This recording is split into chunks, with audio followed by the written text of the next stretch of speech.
वह अपनी स्थिति के बारे में बताने के लिए डॉक्टर के पास जाती है, लेकिन डॉक्टर किसी बात पर ध्यान नहीं देता। शाम को जब ट्री फिर से पार्टी के लिए निकलती है, तो उसे सड़क पर एक खिलौना पड़ा दिखाई देता है, जिसमें हैप्पी बर्थडे का संगीत बज रहा था। इस बार वह उस खिलौने के पास नहीं गई और अपना रास्ता बदल लिया, जिसके बाद वह उस जगह पहुंची जहां पार्टी चल रही थी। जैसे ही वह दरवाजा खोलती है, तो एक टेबल देखती है जिसमें बेबी मास्क पहना हुआ था। ट्री उसे चेहरे पर मुक्का मारती है। लाइट चालू हो गई। दरअसल ट्री के दोस्तों ने उसके लिए सरप्राइज बर्थडे पार्टी का इंतजाम किया था। फिर वह ट्री से मिलने आता है जो मास्क पहने हुए था। वो ट्री में थोड़ा ज्यादा दिलचस्पी ले रहा था, लेकिन उस लड़के को ट्री की ग्रुप लीडर पसंद आने लगी। ट्री को भी वह लड़का थोड़ा पसंद आया। वह उस लड़के के कमरे में जाती है और वो उसके सामने आता है। फिर वह तेज संगीत बजाता है और अजीब तरह से डांस करने लगता है। फिर असली खेल वहां पहुंचता है। पहले उस लड़के को खत्म करता है और फिर उसने ट्री पर हमला किया। वह कांच का एक टुकड़ा लेता है और ट्री को खत्म कर देता है, जिसके बाद वह फिर से कार्टर के कमरे में जागती है। अब वह बहुत परेशान थी। आज उसका जन्मदिन था। यहाँ हमें पता चलता है कि दरअसल ट्री एक टाइम लूप में फंसी हुई थी। टाइम लूप फिर से रीसेट हो जाएगा, इसीलिए यह सब उसके साथ बार बार हो रहा था।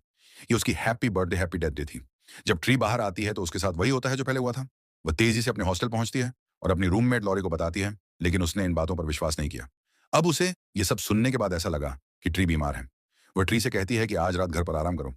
वह भी ऐसा ही करती है। उसने सारी खिड़कियां और दरवाजे बंद कर लिए थे, और जब वह लॉरी द्वारा बनाया गया कपकेक खाने वाली थी, तो उसे थोड़ी बेचैनी महसूस होती है। जब वह हथियार लेकर दरवाजे की ओर चलती है, लेकिन इस बार किलर ने उस पर पीछे से हमला किया और उसे छुरा घूम दिया। ट्री भी बहुत दर्द में थी। वो बाहर निकलती है और इधर-उधर सबको देखने लगती है, जिससे वो चक्कर खा गई। कभी-कभी कार्टर उसका सामान लेकर उसके पास आता है।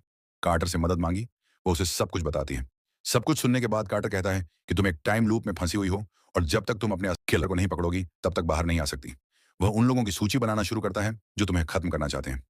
कार्टर ट्री को यह भी बताता है कि जब तुम नशे की हालत में मेरे कमरे में आई थी, तो मैं अपने दोस्त के कमरे में चला गया था और सो गया था। मैंने तुम्हारे साथ कुछ गलत नहीं किया। यहाँ ट्री को पता चलता है कि कार्टर एक अच्छा लड़का है, लेकिन कार्टर ट्री को बताता है कि तुम्हारे पास अपने किलर पकड़ने के लिए जिंदगी में अनगिनत मौके हैं। तुम्हें टाइम लूप की मदद से असीमित जीवन मिला है। वह उन लोगों की सूची बनाती है जो उसे खत्म कर सकते थे। सबसे पहले वह कार्टर को उस लड़के का नाम देती है जिसे किलर ने पार्टी में खत्म किया था।